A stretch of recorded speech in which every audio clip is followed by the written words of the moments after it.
Se tem uma palavra polêmica que gera medo e incompreensão, é a palavra crônico ou crônica, de doença crônica ou dor crônica.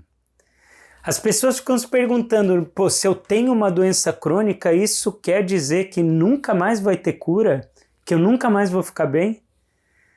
A gente pode começar a conversa, acho que foi a maior lousa que eu já escrevi aqui, tem bastante coisa para a gente falar, mas vamos começar respondendo essa pergunta. Crônico é incurável? Não é verdade. Se a gente for no dicionário, por exemplo, crônico significa de longa duração. Não tem nada querendo dizer ali no dicionário que não tem cura, de longa duração. Agora, algumas doenças crônicas realmente, no momento, não tem uma cura específica, algumas. Do mesmo jeito que algumas dores crônicas não vão zerar por completo para sempre. Isso não significa que crônico é sinônimo de incurável. Por exemplo, o critério para uma doença ser considerada crônica geralmente é de 1 ano ou mais. Então, uma dor que dura mais de 1 ano já pode ser considerada crônica.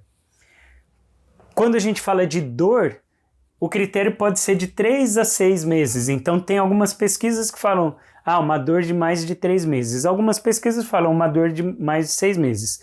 O critério da IASP, quando não é para uma pesquisa, mas um critério mais clínico é uma dor que demora um tempo maior do que o esperado, devido, por exemplo, a uma lesão, ao processo de cura de uma lesão. Você fez um machucado, tem aquela dor inicial que está relacionada à lesão. Se durou um tempo maior do que o esperado, isso já pode ser considerado dor crônica, ou associado a alguma condição crônica de saúde, né? Isso pode ser também uma dor crônica, mas nas pesquisas a gente geralmente vê o critério de 3 a 6 meses. Bom, um fator muito importante na definição de doença crônica são doenças que exigem um cuidado contínuo. Não é uma doença que você vai fazer um tratamento, curar da doença e acabou. Vai ser uma doença que você vai precisar cuidar continuamente. Isso não significa para sempre, mas ao longo de um tempo você vai precisar cuidar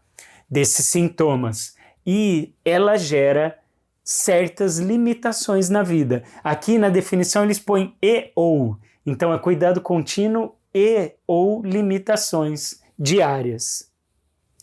O CDC, que é o Centro para Controle de Doenças dos Estados Unidos, identificou que 60% da população americana tem pelo menos uma doença crônica. Eu não consegui dados mundiais, mas lá na pesquisa, no relatório do CDC, eles falam que os números mundiais não diferem muito desses 60%. Então dá para imaginar que no mundo inteiro é mais ou menos por aí. Esse dado é importante. Cerca de 40% das pessoas nos Estados Unidos, segundo o CDC, tem comorbidade, ou seja, tem 2 ou mais condições crônicas de saúde. Isso é bem alarmante, né? Porque quando você tem mais de uma doença crônica, às vezes você vai precisar tomar cuidado com a interação de medicamentos. E às vezes as atitudes e os hábitos que vão ajudar em uma condição não vão ajudar na outra. Isso vai complicando, de alguma maneira, o tratamento. Na dor, geralmente a gente costuma ter um número mágico em torno de 30%. Então, em torno de 30% da população mundial apresenta dor crônica. Quais são as doenças crônicas mais comuns? Doenças cardíacas, diabetes, doenças pulmonares, câncer. Eu pus uma interrogaçãozinha aqui que tem alguns lugares que não citam câncer como uma doença crônica. Eu fui em algumas instituições específicas de câncer pesquisar se câncer é considerado doença crônica. Para essas instituições, quando o câncer exige um cuidado contínuo ao longo do tempo, ele pode ser considerado uma doença crônica, tá? Bom, quais são as causas principais das doenças crônicas? Fatores genéticos, fisiológicos, ambientais e comportamentais. Moral da história é biopsicossocial. Doenças crônicas sempre envolvem a interação entre múltiplos fatores, e esses fatores são genéticos, ambientais, fisiológicos, comportamentais. Como é que a gente previne doença crônica? Aqui tem um aspecto muito importante. Tem muitos relatórios em que é dito que 4 comportamentos diferentes ajudam a prevenir. Se a gente conseguir influenciar 4 comportamentos, eu já vou citar quais são, a gente consegue influenciar significativamente 80% das doenças crônicas no mundo. Quais são esses 4 comportamentos? Tabagismo, uso de álcool, atividade física, sedentarismo e alimentação. 4 comportamentos influenciam 80% das doenças crônicas.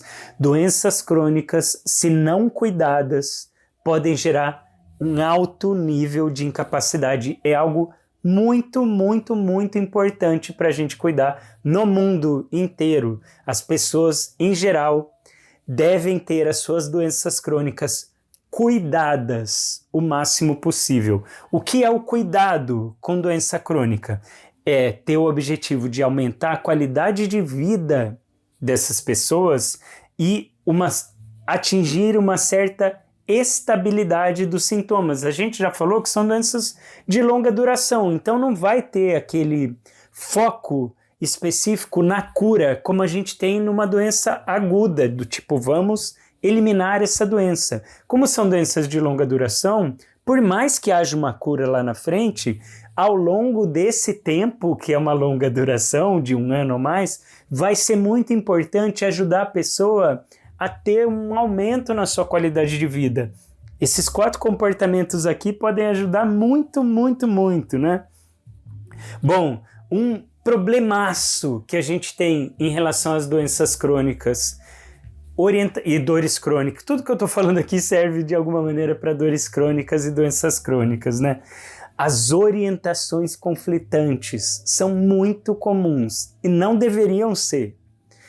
O que são as orientações conflitantes? Pode ser tanto assim, o familiar falou uma coisa, o vizinho falou outra, o médico falou uma, agora já chegou a nossa parte. O médico falou uma, o fisioterapeuta, o psicólogo, né? A nossa parte sim, nós profissionais de saúde, dando orientações conflitantes a respeito do que a pessoa deve fazer.